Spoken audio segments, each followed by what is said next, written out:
लड़ाकू सास, शरीफ बहू। बहू, अरे ओ सीता बहू, अरे जिंदा है कि निपट गई नासपीटी।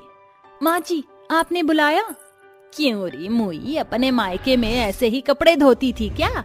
कपड़ों में ब्रश लगाना भूल गई थी क्या? बहुरानी देखो तो जरा, सारे के सारे जिद्दी दाग अभी भी कपड़ों की कॉलर पर जमे हुए हैं। मगर माँ जी, ये अगर मगर बंद कर और ये कपड़े दोबारा से धो। मेरे तो करम फूट गए तुझ जैसी फूहड़ बहू को पाकर। मेरी ही अकल पर पत्थर पड़ गए थे जो तुझे बहू बनाकर ले आई। ये कहानी है सहरसा गांव में रहने वाली लड़ाकू सास और शरीफ बहू की, जहां तेजस्विनी बेहद ही तेज तर्रार है, वहीं सीता सागर की तरह शांत है, जिसकी सास के आगे एक नहीं चलती। दरअसल तेजस्विनी हमेशा से ऐसी नहीं थी, बल्कि उसका दिमाग मोहल्ले की मंथरा मीना की साजिश का शिकार हो गया है। इसलिए तेजस्विनी के तेवर बहू के लिए कुछ इस कदर बदल गए। तेजस्विनी, अरे घर में है क्या? हाँ, भीतर हूँ मीना, आजा। तू पुतला बनकर खड़ी क्या है? जा जाकर मेरे और मीना के लिए 2 कप कड़क चाय बना कर ला। जी माँ जी। बहू बेचारी शराफत के साथ रसोई घर का रुख कर लेती है और सास अपनी सहेली मीना के फुसफुसाने लगती है। क्या बात है तेजस्विनी, तूने तो अपनी बहू की लगाम कसकर तान रखी है, वरना तो बाकी सास बहू के बीच महाभारत होती ही रहती है। अरे मैं तो तेरा एहसान मानती हूँ मीना कि तूने मुझे सास बनने से पहले ही समझा बुझा दिया था कि बहू के साथ कैसे पेश आना है, वरना रमा और बसंती की बहू की तरह मेरी शातिर बहू भी मेरे बेटे को लेकर अलग बसेरा बनाती और मुझे अकेले ही बुढ़ापा काटना पड़ता। कुछ देर बाद, बहू बनी नहीं क्या तेरी चाय? बस आई माँ जी। सास की चिल्लाहट सुनकर बहू जल्दी से चाय लेकर उसके पास आती है। ये लीजिए माँ जी चाय। क्यों री करम जली, 2 कप चाय बनाने में इतनी देर लगती है क्या? अरे चाय बना रही थी कि बीरबल की खिचड़ी? माँ जी, चूल्हे की आंच बहुत धीमी जल रही है, इसलिए चाय बनाने में समय लग गया। माँ जी मेरी मानिए तो चूल्हा खरीद लीजिए। हाँ हाँ, क्यों नहीं बहू रानी, तू बोल तो किचन ही नया बना देती हूँ। बस खर्चने के लिए नोटों के पुलिंदे अपने मायके से मंगा ले। एक और बात, अपनी ये झूठी शराफत और सफाई मेरे आगे पेश मत किया कर। तेरे काम चोरी के किस्सों का तकाजा है तेजस्विनी देवी को। अब क्या मेरे सर पर तने खड़ी क्या है? जा जाकर गेहूं चुनकर चक्की पर दे आ। मगर माँ जी, गेहूं की भारी बोरी उठाकर मैं चक्की तक पैदल कैसे जाऊंगी? जैसे जाते हैं पैरों से। 4 कदम चक्की तक चलकर जाने के लिए भी तुझे डोली कहार चाहिए क्या बहू रानी? सास की लड़ाकू लहजे को देखकर बेचारी बहू की बोलती बंद हो जाती है, मगर कमरे में बैठा बहू का पति राघव खुद से बोलता है। समझ नहीं आता, माँ आखिर सीता की शराफत का बुरा फायदा क्यों उठाती है? कोई भी दिन ऐसा खाली नहीं जाता जब माँ बेचारी मेरी बीवी पर ताने न कसे। आखिर माँ के इस बेरुखी का कारण क्या है? मुझे पता लगाना पड़ेगा। दिन गुजरते हैं, जिसके साथ साथ सास हर छोटी बातों में बड़ा नुस्ख निकालकर बहू की शराफत का फायदा उठाकर उसे झगड़ती रहती। मगर एक दिन जब तेजस्विनी फोन पर बातें कर रही थी, तभी कमरे के बाहर से गुजर रहा तेजस्विनी का बेटा उसकी सारी बात सुन लेता है। हाँ हाँ, अरे मीना तुझे पता है, आज तो मैंने अपनी लड़ने की अदा से मेरी शरीफ बहू के छक्के छुड़ा दिए। हाँ, सारा दिन वह अपनी उन्हीं गलतियों को गिनती रहेगी जो उसने की ही नहीं। अरे जो मेरे लड़ाकू लहजे भर से आंसू बहाने लगती है, वो क्या मुझसे मेरा बेटा दूर करेगी? मैंने अपनी बहू पर पूरा दबदबा बना रखा है। अच्छा, तो माँ को ये डर है कि सीता मुझे उनसे दूर कर देगी, इसलिए माँ बेवजह बेचारी सीता को सताने के बहाने लड़ती रहती है। और माँ को लड़ाकू विमान बनाने वाली नारद मुनि मीना मौसी है। अगर मैं माँ के आगे अपनी बीवी की शराफत साबित करने की कोशिश करूंगा तो माँ तिल का ताड़ बनाएंगी।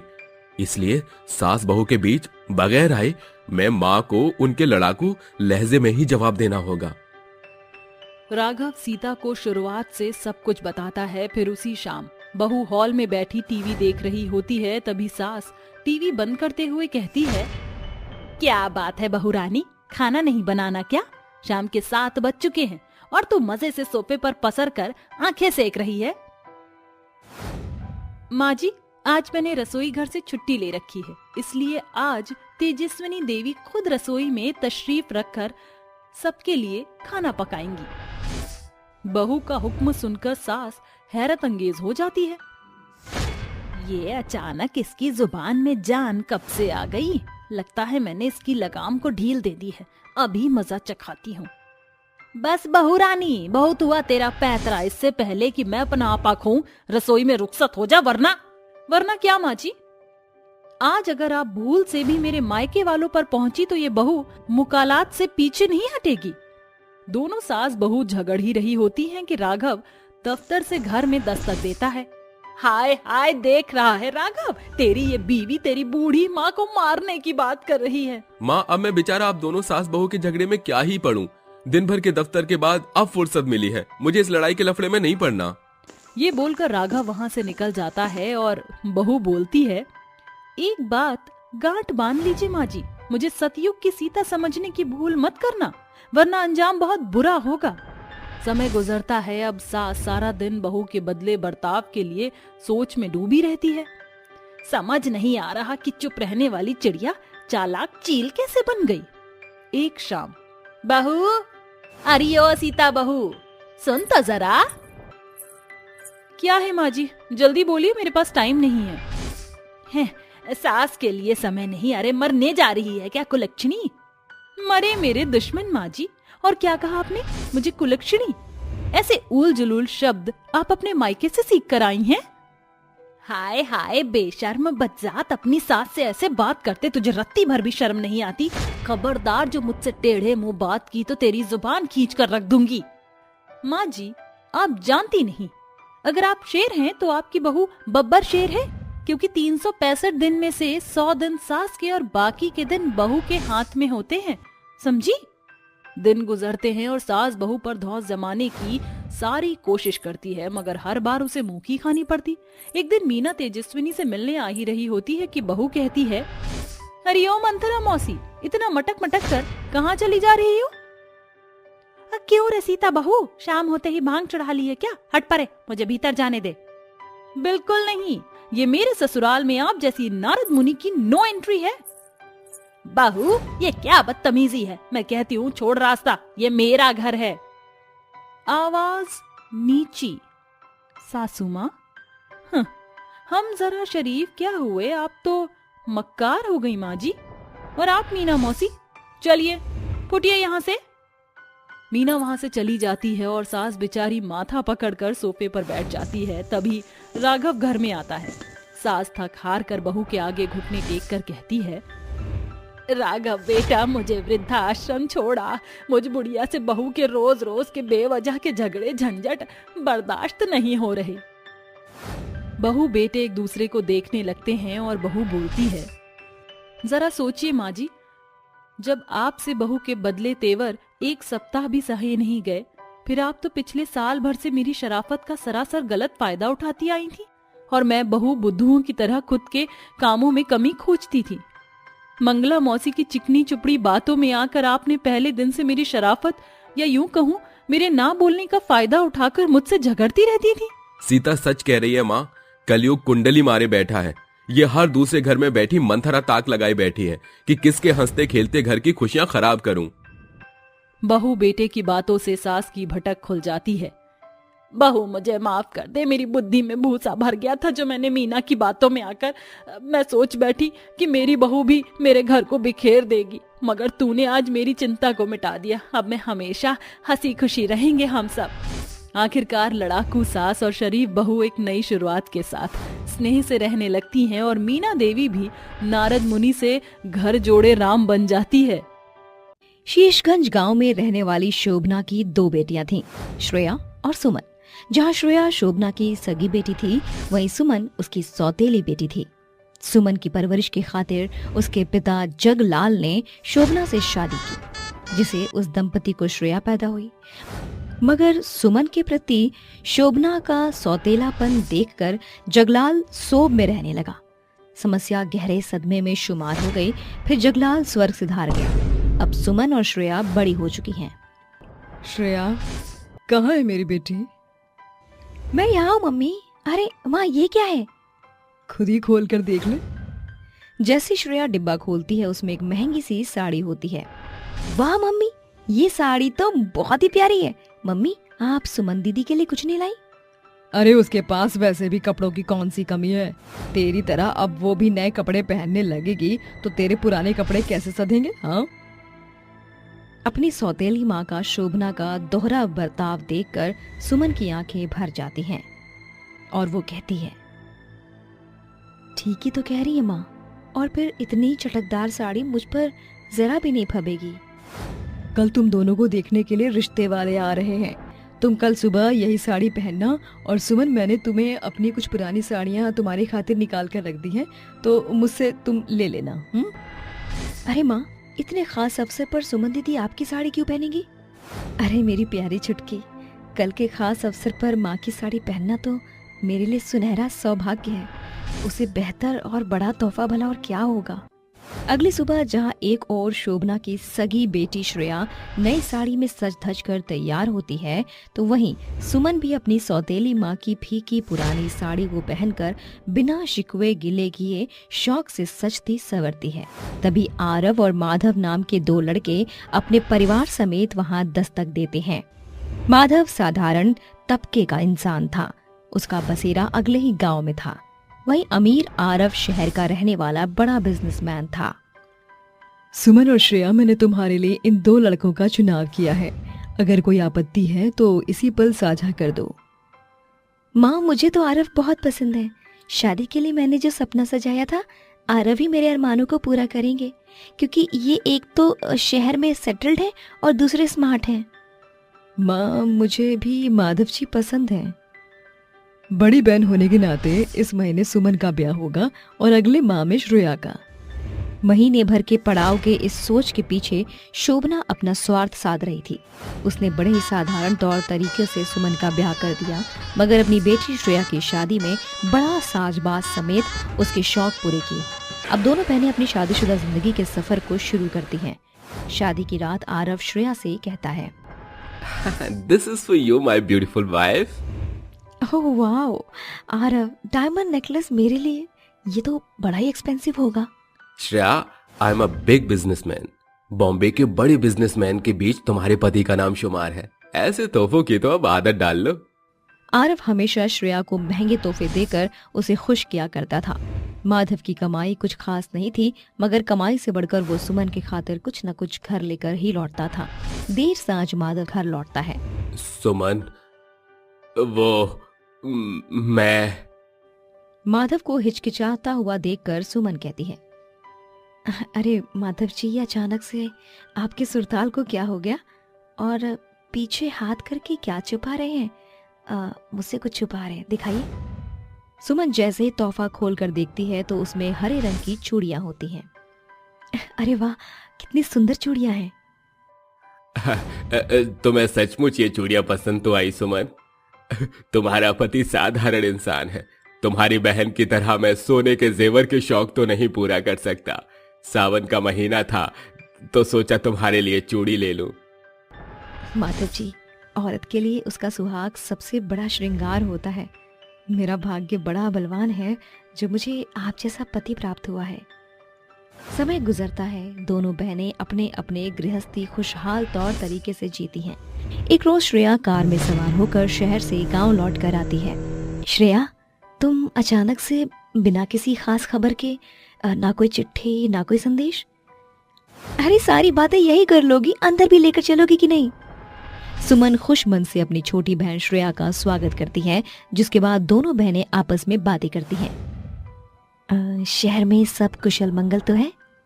अरे दीदी, मेरे जितने भी अरमान थे आरव उससे बढ़कर करते हैं।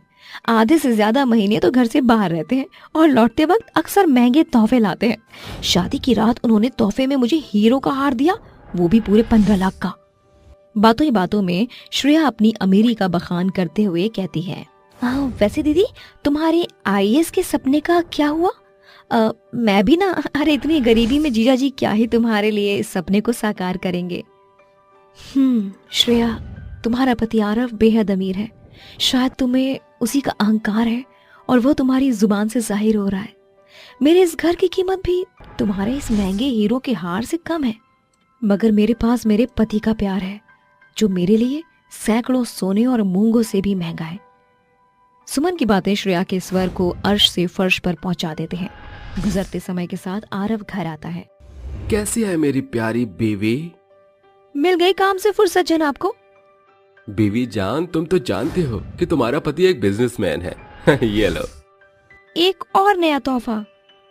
हाँ, फौरन इसे पहनकर रेडी हो जाओ, हम डिनर पर चल रहे हैं। जहाँ एक और श्रेया अपने पति के साथ 5 स्टार होटल में खा रही थी, वहीं सुमन माधव के साथ अपने छोटे से घर में दाल रोटी खाकर गुजर बसर कर रही थी। 2 दिन बाद आरव काम के सिलसिले में रवाना हो जाता है। उस बीच श्रेया अपनी बहन के पास आती है। श्रेया, कैसी हो तुम? मैं तो मजे में हूँ। आरव काम की वजह से विदेश गए हैं तो सोचा तुमसे मिलने आ जाऊं। आज तो तुम बड़ी चहक रही हो। अब मुझे किसी बात की चिंता तो है नहीं, इसीलिए चहकती ही दिखूंगी ना। मगर सुमन दीदी, इस घनघोर गरीबी ने तो तुम्हारी काया पलट कर दी। ये सूती की साड़ी, सादा भेष, सच कहूँ तो तुमसे अच्छा पहनावा तो मेरी काम वाली बाई का है। वो तुमसे अच्छा पहन कर आती है। मगर श्रेया, मैं तुम्हारी काम वाली बाई नहीं, बहन हूँ। पति के अमीरी ने तुम्हें अहंकारी बना दिया है, इसीलिए तुम अमीर गरीब का बखान करती रहती हो। मगर श्रेया, पैसे के साथ पति का प्यार भी जरूरी है। साफ तौर से क्यों नहीं कहती कि तुम मेरी अमीरी से जलती हो? मैं तो बीती बातें भूलकर बहन के नाते तुमसे मिलने आई थी। मगर श्रेया सुमन से बुरे स्वर में बात करके शहर लौट आती है। देखते ही देखते महीना भर बीत जाता है, मगर आरव नहीं आता, जिसे श्रेया गहरे सोग में डूब जाती है। वो रोजाना आरव की राह तकती है, उसे सैकड़ों फोन करती है, मगर उसे कोई खास खबर नहीं मिलती और वो अपनी बहन को फोन करके सिसकते हुए कहती है, तुमने सही कहा था। मेरा पति भले पैसे से अमीर है, फिर भी मैं एकदम अकेली हूँ। तुम्हारा नसीब अच्छा है जो तुम्हें जीजा जी जैसा प्यार करने वाला पति मिला है। तमाम ऐशो आराम के बावजूद मेरे पास बैठने वाला कोई भी नहीं है। श्रेया, तुम ठीक तो हो? यह अकेलापन मुझे खाए जा रहा है सुमन। श्रेया की ये सारी बातें सुमन को असमंजस में डाल देती हैं। वो उसी पल अपने पति के संग शहर पहुंचती है, जहां श्रेया कमरे में बेहोश पड़ी थी। वो उसे अस्पताल ले जाती है। कुछ घंटों बाद, दीदी। श्रेया, भगवान का शुक्र है जो तू ठीक है। ये क्या हश्र बना रखा है तूने? इतनी जल्दी जीवन से हार मान गई। श्रेया, एक दफा मुझसे कहा होता, ये सब कुछ मैं तुम्हारे लिए ही तो कर रहा था। आरव, मुझे ये रईसी, ये अमीरी नहीं चाहिए। मुझको सिर्फ तुम्हारा साथ चाहिए, माधव जी की तरह। श्रेया का बदला हुआ स्वर देख आरव उससे वादा करता है। अब श्रेया की सोच एकदम बदल चुकी है। दोनों बहनों के बीच गहरा प्यार आज भी शुमार है। चारों तरफ खुशी का माहौल होता है। सभी लोग घर पर बहू के आने का इंतजार कर रहे होते हैं कि तभी लीलावती अपनी बहन सरोजनी से कहती है, अब क्या बताऊं बहन, शहर की लड़कियां तो ऐसी ही होती है। अब शहर की बहू आ रही है तो वो हमारे रहने के तौर तरीके से बहुत ज्यादा मुंह चढ़ाएगी। अरे तू चिंता क्यों करती है? गांव में आएगी, हम गांव के तौर तरीके उसे अच्छे से सिखा देंगे। मुझे तो लगता ही नहीं है कि शहर की लड़की गांव के तौर तरीके सीख पाएगी। अब तो भगवान ही जाने वो हमारे घर को किस तरह संभालेगी। तभी दरवाजे के बाहर शहनाइयां बजने लगती हैं, जिसके बाद लीलावती कहती है, लगता है मेरा बेटा कुणाल शहर से बहू ले आया है। चलो उसका गृह प्रवेश करने चलते हैं। घर की सभी औरतें लीलावती के साथ मिलकर बहू का गृह प्रवेश करती हैं, जिसके बाद काव्या घर के अंदर आती है। जैसे ही वो कदम रखती है, घर की लाइट चली जाती है। हे भगवान, इस लाइट को भी अभी ही जाना था। अरे ये बहू के पैर कैसे हैं, जो घर में पड़ते ही चारों तरफ अंधेरा ही अंधेरा मच गया है। अपने लिए ऐसी बातें सुनकर काव्या को बहुत दुख होता है, लेकिन वो किसी से कुछ नहीं कहती। वहीं थोड़ी देर बाद रूपाली घर में चारों तरफ मोमबत्तियां जलाकर उजाला कर देती है और अपनी माँ लीलावती से कहती है, अरे माँ, जरा चारों तरफ देखो, कितना सुंदर लग रहा है। इतनी रोशनी तो लाइट होने पर भी नहीं होती है। ऐसा लग रहा है जैसे राम सीता को लेकर अयोध्या लौट आया है। अरे हाँ हाँ ठीक है, जा अब बातें मत बना और अपनी भाभी को उसके कमरे में छोड़ा। रूपाली अपनी भाभी काव्या को उनके कमरे में ले जाती है, जिसके बाद वो अपनी भाभी काव्या से कहती है, अरे भाभी, आप आराम से कमरे में बैठिए। अगर किसी भी चीज की जरूरत हो तो मुझे बता दीजिएगा। वैसे ही यहाँ माँ और मौसी की बातों का बुरा मत मानिएगा, उन्हें तो बातें कहने की आदत है। रूपाली, तुम बहुत अच्छी हो, लेकिन तुम चिंता मत करो, मुझे पता है माँ जी का स्वभाव ऐसा ही है। मुझे किसी भी बातों का बुरा नहीं लगा। उस दिन के बाद से काव्या अपने घर की जिम्मेदारी संभालने की पूरी कोशिश करती है, लेकिन फिर भी लीलावती अपनी पड़ोसन और अपने मोहल्ले की औरतों से कहती है, पता नहीं अब मैं तुम्हें क्या कहूँ। जब से ये शहर की बहू मेरे घर में आई है, हमारे घर के तो रंग ढंग ही बदल गए। किसी के उठने का कोई समय नहीं और ना ही पूजा पाठ का कोई समय है। अरे लीलावती, तुम इतनी चिंता क्यों करती हो? थोड़ा सा बहू को समय तो दो, वो धीरे धीरे घर की सभी जिम्मेदारियों को अच्छे से संभाल लेंगी। अरे मेरी बहू तो शहर की है, शहर की। शहर के तौर तरीके और गांव के तौर तरीके अलग होते हैं। ऐसा कहकर लीलावती अपने घर चली जाती है। वहीं दूसरी तरफ काव्या ये सब दूर से सुन लेती है, जिसके बाद उसे अपने मन ही मन में बहुत बुरा लगता है। आखिर माँ जी मेरे बारे में ऐसा क्यों सोचती है? आखिर उन्हें खुश करने के लिए मैं ऐसा क्या करूं जिससे वो मेरे बारे में ऐसा सोचना बंद कर दे? काव्या मायूस होकर घर में चली जाती है और घर के सभी काम करने लगती है। काम करते करते अचानक से लाइट चली जाती है और उसे गर्मी में काम करना पड़ता है। ओहो, ये सब क्या हो रहा है? जब देखो तब लाइट चली जाती है। एक तरफ ये लाइट का जाना और लाइट जाते ही दूसरी तरफ इस गाय के गोबर की बदबू आना। तभी काव्या के दिमाग में एक आइडिया आता है, जिसके बाद वो अपने आप से कहती है, अरे अरे, ऐसा मैंने पहले क्यों नहीं सोचा? अरे इतनी पढ़ाई लिखाई होने के बावजूद भी मैं इस परेशानी से जूझ रही हूँ। मैंने इंटर की पढ़ाई करते हुए सीखा था कि गाय के गोबर की गैस से बिजली कैसे उत्पन्न की जाती है। बस मुझे ये सब करने के लिए मशीन लेकर आनी होगी। काव्या अपने पति के पास जाती है और उससे कहती है, अरे कुणाल जी, मुझे कुछ पैसों की जरूरत है। मुझे गांव में बिजली लेकर आनी है, आप मुझे पैसे दे दीजिए। लेकिन गांव में बिजली लाने की क्या जरूरत है और तुम बिजली कहाँ से लाओगी? वो सब आप मुझ पर छोड़ दीजिए। काव्या कुणाल से पैसे लेती है और उन पैसों से मशीन खरीद कर ले आती है, जिसके बाद काव्या अपनी सास से गौशाला के सभी गाय के आगे से गोबर उठाती है और उन्हें गड्ढा खोदकर उसके अंदर डाल देती है। ये सब लीलावती देख लेती है और अपने आप से कहती है, आखिर ये सब क्या हो रहा है? ये शहर की लड़की गोबर उठा रही है। मुझे तो मेरी आंखों पर यकीन ही नहीं होता। पर ये ऐसा क्यों कर रही है? और ये इस गोबर से क्या करेगी? लीलावती उसे देखते रहती है, जिसके बाद जब काव्या गड्ढे में गोबर भर लेती है, उसके बाद वो उस गड्ढे के ऊपर मशीन का तार रखती है और मशीन का कनेक्शन शुरू कर देती है। वो घर के अंदर जाकर तारों को मशीन से जोड़ देती है, जिसके बाद वो बटन दबा देती है और अचानक से लाइट आ जाती है। बिजली आते हुए देखकर लीलावती हैरान रह जाती है और अपनी बहू काव्या से पूछती है, अरे बहू, ये सब तूने कैसे किया? आखिर तूने इस गोबर से बिजली कैसे लाई? अरे माँ जी, ये सब तो मैंने इंटर की पढ़ाई के समय सीखा था।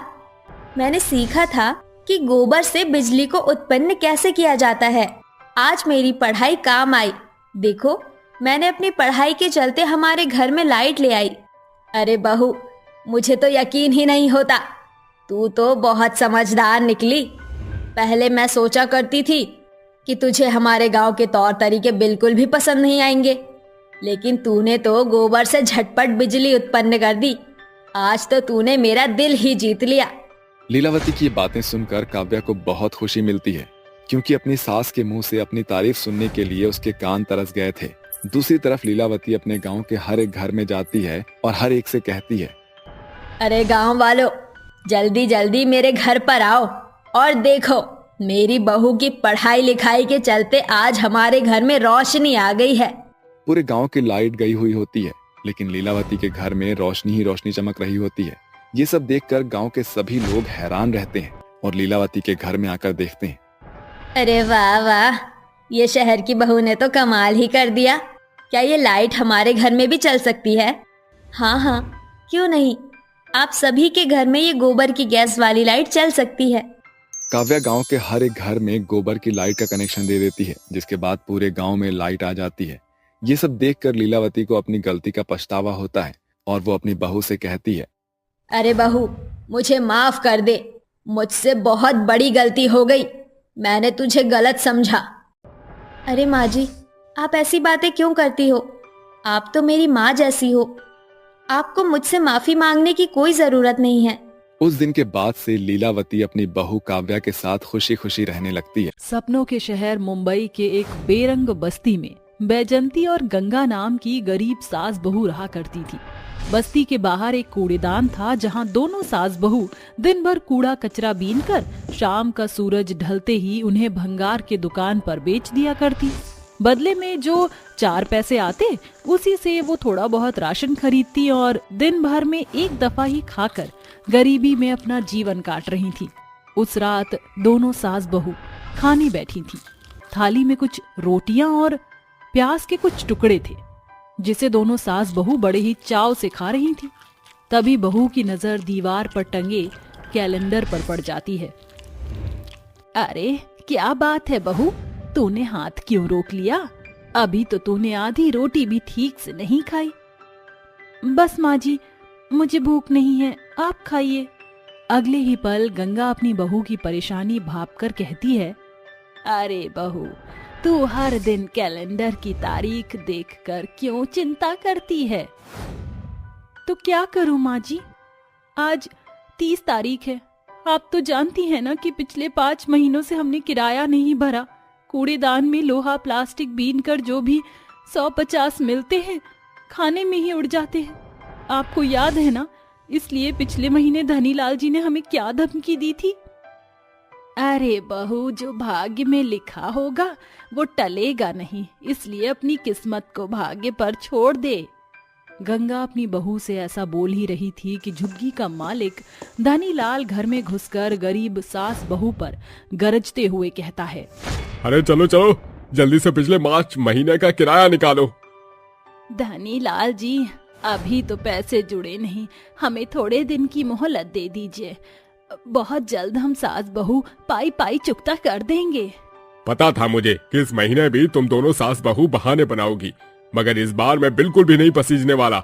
अब मैं तुम सास बहू को अपने घर में और बर्दाश्त नहीं करने वाला हूँ। धनीलाल जी, मैं आपके पैर पड़ती हूँ, हम सास बहू को बेघर मत कीजिए। इतनी ठंड में हम कहाँ जाएंगी? कहीं भी जाके भरो, मुझे कोई मतलब नहीं। धनीलाल को सिर्फ धन से मतलब है, समझी? सास बहू को धक्के मारकर घर से निकालकर धनीलाल घर पर ताले की चपत जड़ देता है। लाचार सास बहू ठंड में ठिठुरते हुई सड़क पर चलने लगती हैं। माँ जी, बिना पैसे के अब हम कहाँ जाएंगे? जहाँ राम जी ले जाएं बहू। सर्दी की सनसनाती रात में जहां दुनिया अपने घर में रजाई ओढ़े सो रही थी, वहीं गरीब सास बहू ठंड में ठिठुरती हुई देर रात सर छुपाने की जगह खोजते हुए दर दर भटक रही थीं और आखिरकार उनके कदम वापस उसी कूड़ेदान के पास आकर रुक जाते हैं। देखिए माँ जी, घना कोहरा घिर रहा है, चलिए कूड़ेदान के उस खाली कोने में बैठते हैं। कोई आसरा ना मिलने पर गरीब सास बहू कूड़ेदान के कोने में बैठकर रात काटने लगती हैं। माँ जी, किस सोच में डूब गई आप? कुछ नहीं बहू, बस अपने नसीब का खेल देख रही हूँ। भरी जवानी में सिंदूर की लाली छीन गई। ऐसे में भगवान ने मुझे लाचार अभागन की झोली में एक आस उजागर की। बेरंग जीवन काट कर उसे बरसों की बड़ी तपस्या से बड़ा किया, और जब तू बहू बनकर मेरे आंगन में आई तो लगा जैसे अब सब ठीक हो गया। मगर नियति ने तेरे सुनहरे दामन को भी सफेद लिबास में भरकर लाचार बेवा बना दिया। जैसे तैसे गरीबी में जीवन काट रहे थे, मगर अब तो ठिकाना भी छीन गया। माँ जी, आप ही तो कहती है ना, भगवान जो करता है उसमें कोई ना कोई भलाई छुपी होती है। भगवान पर भरोसा कीजिए। दोनों सास बहू एक दूसरे के दुख को शब्दों से संभालती हैं और सूरज की किरण छिटकते ही फेटा बांधकर लोहा प्लास्टिक बीनने लगती हैं। तभी बैजंती कूड़ेदान के कोने कोने पर नजर दौड़ाती है। क्या बात है बहू, एकदम से तेरा मुरझाया चेहरा गुलाब के जैसे खिल कैसे गया? क्योंकि माँ जी, मुझे घर बनाने का साधन मिल गया। अब इस कूड़ेदान के बदौलत ही बनेगा हमारा घर। अरे बहू, बावली हो गई है क्या? ये कूड़ेदान तो कूड़े कीच से सना हुआ है। इसमें तुझे कौन सा सीमेंट बालू नजर आ गया जो तू घर बनाने की योजना बनाने बैठ गई। हम गरीब सास बहू का बचा खुचा जीवन इस कूड़ेदान के किसी कोने में ही कटेगा। इस बात को गांठ बांध ले, क्योंकि घर बनाने के लिए सीमेंट, बालू, रेत, ईंट की जरूरत होती है और हमारे तो खाने के लाले हैं। ऐसे घर की नींव धरना नामुमकिन है। माँ जी, जहाँ चाह होती है वहाँ राह खुद ब खुद बन जाती है। हम सास बहू का बसेरा जरूर बनेगा, मगर सीमेंट बालू से नहीं बल्कि प्लास्टिक बोतल से, जिसे बनाने में एक भी पैसा नहीं लगेगा। मगर बहू, प्लास्टिक बोतल से घर बनाना तो पहाड़ तोड़ने जैसा है। माँ जी, बिना मेहनत किए कोई काम बनता है क्या? कूड़ेदान में प्लास्टिक की 50 बोतल तो आराम से मिलती हैं, इसलिए आज से हम इन्हें बेचने के बजाय इकट्ठा करेंगे ताकि अपना आशियाना बना सकें। उसी दिन से दोनों सास बहू प्लास्टिक की बोतलों को बटोरना शुरू कर देती हैं। 15 दिन की बड़ी मेहनत के बाद वह प्लास्टिक की बोतल से कई बड़ी बोरियों को भर लेती हैं। बहू, ये बोतल तो भार में इतनी हल्की है कि हवा के झोंकों को भी झेल नहीं पाएंगी। ऐसे तो ये घर ढह जाएगा। माँ जी, गठजोड़ में बड़ा बल होता है। हम इन प्लास्टिक की बोतलों को धागे से पिरोकर इन्हें एक साथ मिलाएंगी और फिर घर का घरौंदा तैयार करेंगी। गंगा अपनी बहू की भरपूर मदद करती है। गरीब सास बहू ठंड की मार झेलकर भूखे प्यासे प्लास्टिक की बोतल से घर बनाने में लगी होती हैं। भूख ने सास बहू का बुरा हाल कर दिया था, मगर उनकी आंखों के आगे से सर पर छत पाने की छवि धुंधली पड़ने की बजाय बरकरार बनी हुई थी। पहले ही दिन दोनों 2 दीवार तैयार कर देती हैं। बस कर बहू, आज के लिए बहुत है, बाकी का काम कल करेंगे। मैं कुछ खाने को खरीद लाती हूँ। गंगा अपने पल्लू में बंधे 20 रुपए से बनिए की दुकान से 2 डबल रोटी खरीद लाती है। दोनों सास बहू वही खाकर काम चलाती हैं और अगली सुबह फिर घर बनाने में जुट जाती हैं। जहाँ बहू बोतलों का गठजोड़ बांधती है, वहीं सास दरवाजा बना रही होती है। जाड़े में उनके पांव जमीन में जमते जा रहे थे, मगर आंखों में बंधी अपने घर की आस घटने का नाम नहीं ले रही। दूसरे ही दिन घर की चारों दीवार पूरी हो गई। दिन बीतते गए और सास बहू मेहनत करती गई। आखिरकार कई दिनों की कोशिश के बाद उनका प्लास्टिक का घर बनकर पूरा हो गया। वह पल देखने लायक था। मुझे तो अपनी आंखों पर यकीन नहीं होता बहू कि हम सास बहू के सर पर छत बन गई। माँ जी, ये प्लास्टिक बोतल से बना घर हमारी बड़ी मेहनत का प्रतिफल है। भगवान जिसे गरीब बनाता है उसके हाथों में कला कूट कूट कर भरता है। आज हम गरीब सास बहू के पास पुख्ता तौर से ठिकाना है। अब हमें ठंड में ठिठुरना नहीं पड़ेगा। हाँ बहू, अब हम सास बहू बेघर नहीं है, हमारे पास भी घर है। प्लास्टिक बोतल से बना घर बेहद ही प्यारा प्रतीत हो रहा है। बोतलों का नीला रंग रात के अंधेरे में कोहिनूर हीरे के जैसे रोशनी बिखेर रहा था, मानो आसमान की चांदनी धरती पर चिपकी हुई हो। उस रात बरसों बाद गरीब सास बहू बगैर किसी चिंता की नींद की गोद में सर रखकर सोई हुई थी। सास बहू की इस कहानी से हमें ये सीखने को मिलता है कि परिस्थिति चाहे अच्छी हो या बुरी, जो कठिनाइयों में घिर कर और राहों में गिर कर उठने की कोशिश करता है, कामयाबी उसके कदम जरूर चूमती है। एक चुड़ैल आधी रात में हैंडपंप को चुराकर अपनी गुफा में रख लेती है। तभी वो एक कैद हुए रवि नाम के आदमी को बाहर निकालकर कहती है, क्यों, तुझे प्यास से लग रही है ना? जा जाकर पानी पी ले हैंडपंप से। सच में मैं पानी पी सकता हूँ? मुझे बहुत प्यास लग रही है। मुझे पानी चाहिए। ऐसा बोलकर वो लड़का हैंडपंप की ओर जाता है कि चुड़ैल उस हैंडपंप को गायब कर दूसरी जगह लगा देती है। रवि उस ओर जैसे जैसे कमजोर हालत में हैंडपंप की ओर बढ़ता है, चुड़ैल फिर से उस हैंडपंप को गायब कर कहीं और लगा देती है। तभी वो कहता है, ये हैंडपंप यहाँ से कैसे गायब हो गया? तुझे क्या लगता है मैं तुझे इतनी आसानी से पानी पीने दूंगी? बिल्कुल भी नहीं। मुझे पानी पीने दो, वरना प्यास के मारे मर जाऊंगा।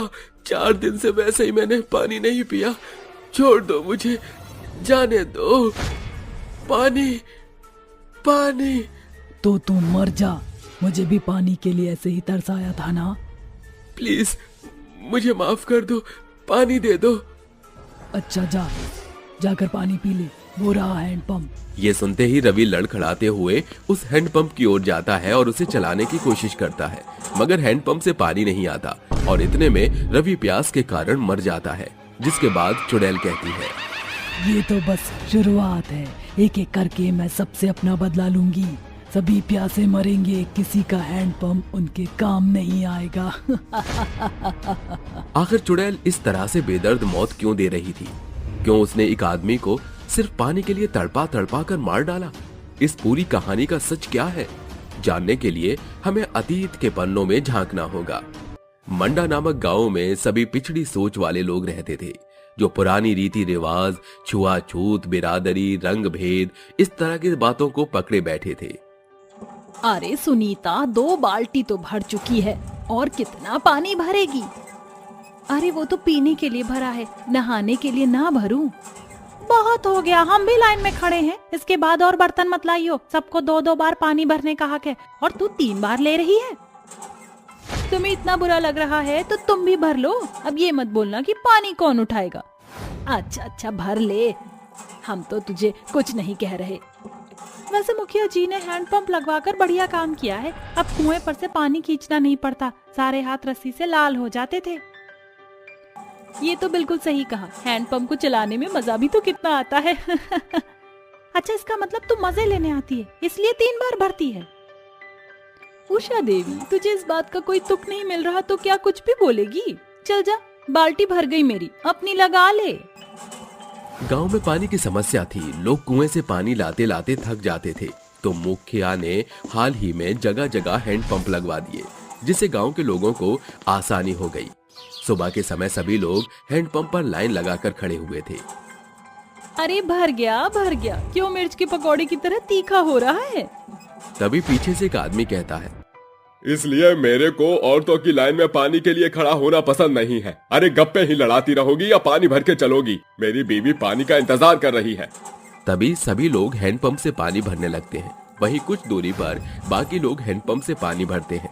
ऐसे ही एक दिन सविता अपने बीमार पति के साथ इस गांव में आती है, जहां रहने के लिए वो जंगल में एक टूटी फूटी झोपड़ी बना लेती है और घास की सेज सजाकर अपने पति जग्गू को लिटाकर कहती है, आप यहीं ठहरिए, मैं आग जलाती हूँ, ठंड बहुत हो रही है।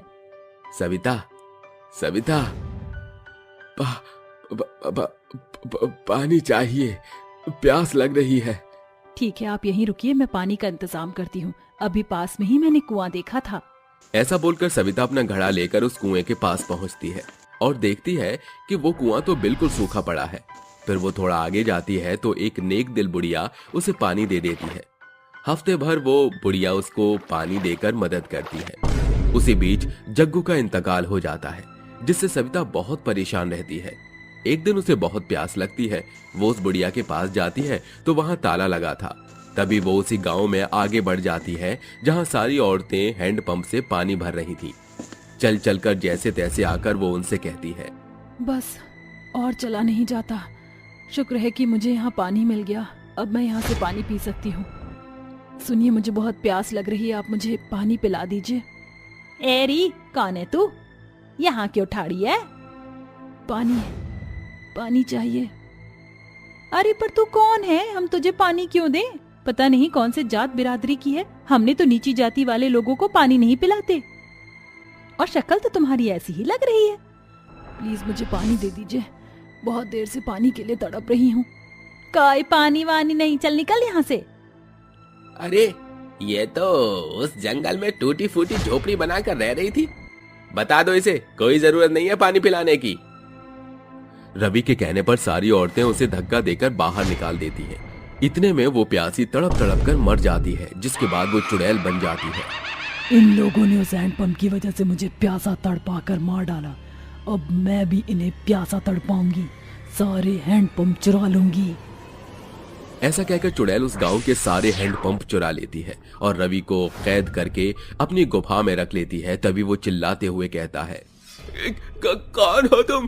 क्यों तुमने मुझे यहाँ कैद कर रखा है? 4 दिन में तुझे पता लग जाएगा। 4 दिन बीत जाते हैं। वो प्यास से तड़प रहा था और कहता है, मुझे पानी चाहिए, मुझे प्यास लग रही है, पानी दे दो। जा, वो रहा हैंडपंप, जाकर पानी पी ले। रवि ये सुनते ही लड़खड़ाकर हैंडपंप की ओर बढ़ता ही है कि एक बार चुड़ैल इस हैंडपंप को गायब कर देती है और वो प्यास से तड़प तड़प कर मर जाता है। इसी तरह अगले दिन गांव में हाहाकार मच जाता है। लोगों को हैंडपंप नहीं दिखाई देता और सभी लोग पानी के लिए तड़प रहे थे। हे भगवान, यहाँ से हैंडपंप कहाँ चला गया? अरे बहुत प्यास लग रही है। मौको भी प्यास लगी है, पता नहीं रातों रात हैंडपंप कौन निकाल ले गया। मेरा तो बहुत गला सूख रहा है। 10 घंटे बीत जाते हैं। सभी वहां पानी के लिए तड़प रहे थे और प्यास के मारे इधर उधर पड़े हुए थे। गांव में पास में कोई नदी नहीं थी जहां से वो पानी पी सके। सभी लोग पानी के लिए लाचार थे और लोगों को तड़पता हुआ देख चुड़ैल कहती है, अब तुम्हें ऐसा देखकर बहुत खुशी हो रही है दिल को। ऐसे ही तड़पाया था ना मुझे। मरो अब, प्यासे मरो। मैं तुम्हें नहीं मारूंगी, तुम अपनी गलती से मरोगे। पानी पानी, कौन हो तुम? हमने तुम्हारे साथ ऐसा कुछ नहीं किया। भूल गए तुम? अरे मैं वही हूँ जिसे तुमने पानी नहीं पीने दिया और गांव से धक्के मारकर बाहर निकालकर फेंक दिया। कितना पानी मांगा पर तुमने तो वो वचन सुना ही नहीं कि प्यासे को पानी पिलाने और भूखे को अन्न खिलाने से कितना पुण्य मिलता है। हमें माफ कर दो, हमें अपनी गलती का एहसास है। तभी वहां वही बुढ़िया आती है और गांव के लोगों को ऐसे जमीन पर पड़ा देखकर कहती है, अरे ये किसने किया? दादी दादी, पानी पानी पिला दीजिए, मुझे भी आंटी पिला दीजिए। ये सब क्या हो रहा है? अच्छा तो ये सब तुम कर रही हो? बुढ़िया माँ, आप कहाँ थी? मैंने आपको बहुत याद किया। तुम वही हो जो मुझसे हमेशा पानी ले जाती थी। हाँ बुढ़िया माँ, इन लोगों ने मेरे साथ बहुत गलत किया। जब आप नहीं थी तो मैं इस गांव में पानी पीने आई थी, पर इन्होंने मुझे प्यासा ही मार डाला। और अब तुम वही कर रही हो ना इनके साथ। अगर तुम भी इनकी तरह ही करोगी तो इनमें और तुम्हारे में क्या फर्क रह जाएगा? देखो, तुम्हारी सजा पूरा गांव भुगत रहा है और उनके बच्चे भी। बेहतर होगा तुम इन्हें माफ कर दो और मुक्त हो जाओ। कब तक ऐसे भटकोगी? आपने ठीक कहा, इनमें और मेरे में क्या फर्क रह जाएगा। इसलिए मैं इन्हें माफ करके वापस हैंडपंप लगाकर चली जाऊंगी यहाँ से। शुक्रिया बेटा, यहाँ तो लोगों ने परेशान किया है पर वहाँ तुम खुश रहना। इस तरह चुड़ैल अपने जादू से सब जगह वापस हैंडपंप लगा देती है और हमेशा के लिए वहां से चली जाती है।